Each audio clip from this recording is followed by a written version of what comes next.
So they say peace begins on your plate.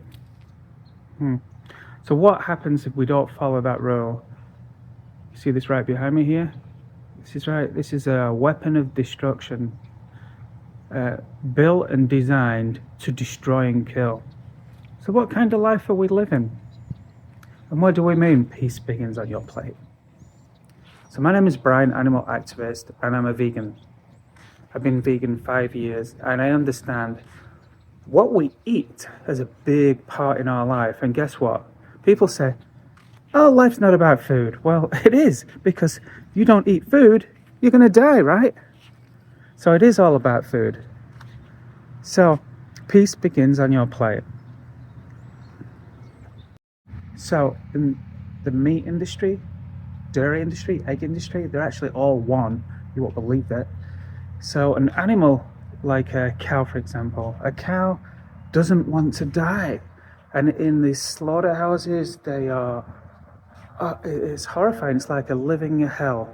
If you can just imagine being forced into a place that stenches of blood, and you can hear your friends before you screaming, and they drag you and force you through there, shoot you in your head. And now cows are big animals. They don't usually die when you shoot them in the head. It kind of just stuns them, and then they shackle them up by the feet and slice their throat open. Can you imagine going through that? Doesn't that sound horrendous? So all that trauma and suffering and pain, and the animal innocent, and we're just destroying innocence, has a negative effect in this world. And all that transfers to that decomposing piece of flesh on your plate, and you consume all that suffering, torture, cruelty, and it's in you. And why do you think we build these kind of weapons? Let's turn the camera around here and see what else this kind of world is building to, what do we call it? Self-defense. So, yeah, I mean, that's not going to harm anyone, right? But this is, how is this self-defense? Mass weapons of destruction? Look at this. That's designed to kill, not defend. Right? If we focused on what we ate on our plate, we wouldn't be building mass weapons of destruction, right? We'd be promoting a life of kindness, love, and compassion.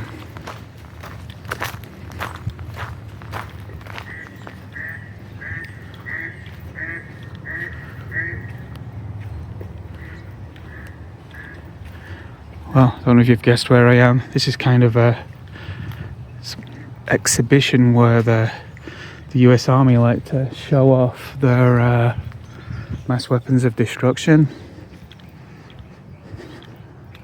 for killing, murdering, right?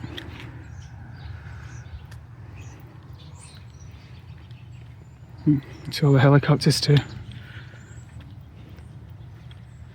Tanks. I don't know if you can see it right there, jet fighter. So, peace begins on your plate, right? So what if I went 100% vegan? What would I eat? Well, that's the thing. That's why people don't go vegan. All they think about, well, what am I going to eat? Firstly, when you go vegan, the animals don't suffer because of you anymore. They don't go through all that trauma and pain and suffering because of you. That's the focus of being vegan. Don't worry about what you'll eat. There's plenty of food out there. You can go in the supermarket and potatoes, vegetables, beans, breads, rices, and they even sell plant-based meats now if you can't give up that taste. It's about kindness and compassion being vegan, and realizing that it's not all about your stomach. So what's stopping you from going vegan today? Nothing, right? Apart from you're addicted to the taste of eggs. You're addicted to cheese, milk. Now, not everyone. You might say, well, I don't drink milk, so There we go. Well, you're addicted to something, right? You're addicted to some kind of meat, flesh from an animal. You're addicted to maybe cheese or milk. Maybe you're addicted to eggs. You can't give them up even if you tried, because we're so focused on our taste and our stomach. Just remember, when you eat a piece of meat, it sends morphodorphines or something, I forget what they're called, up to the brain to stimulate pleasure. So you're actually controlled by your stomach when you're focused on taste and pleasure. What do we call that?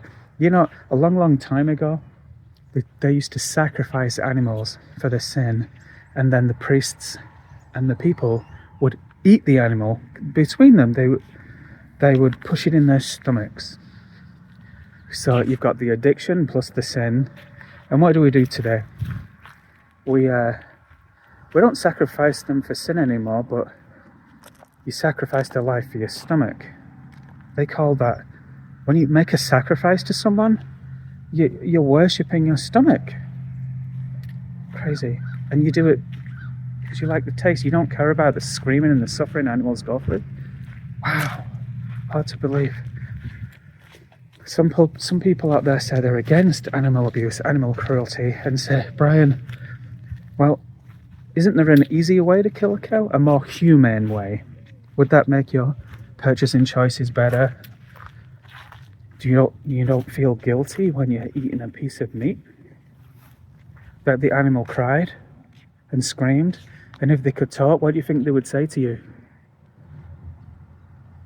Please don't kill me. Look at this back behind me here. Another mass weapon of destruction. Where's all the weapons of love and compassion in this world? Alright, I'm going to show you what's going to happen to this world if we carry on the way we are. Do you know how many animals are killed every year for your pleasure and taste? And yeah, I'm talking to the 99% of the whole world. What's that, 8 billion people? 99% of you kill on average between 56 and 90 billion land animals a year. They're all forcibly impregnated, imprisoned and sent to... They're actually born with an execution date. Can you imagine that?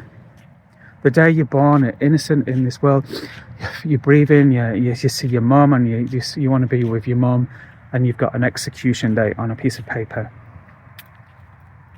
Horrendous. So you say you're against animal abuse, animal cruelty, and there's a more humane way to kill someone that doesn't want to die. Let's use the golden rule here. Let's put you in the line at the slaughterhouse. How would you want to be humanely killed? First of all, just even think about that, losing your life. You're going to be some kind of pain when you can't breathe no more and your heart stops beating. Horrifying, right? No one walks into a slaughterhouse and goes, hey, I'm next. I've been in this line all day. No, they run.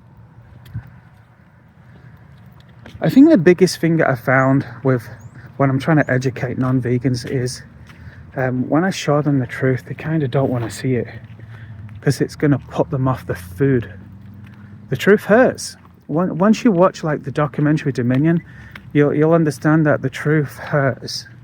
And all your life you've been purchasing their body parts and causing suffering and pain daily.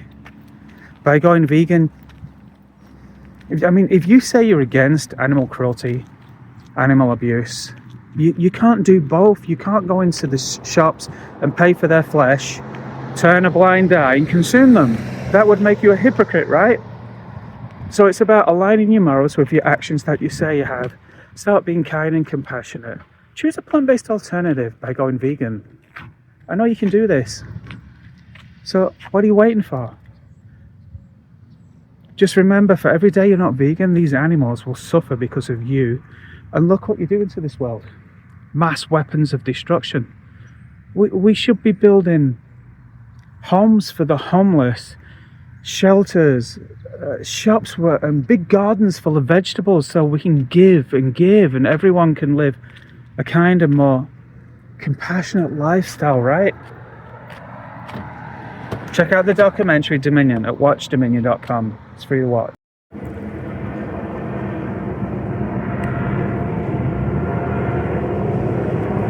What's that next to the moon tonight?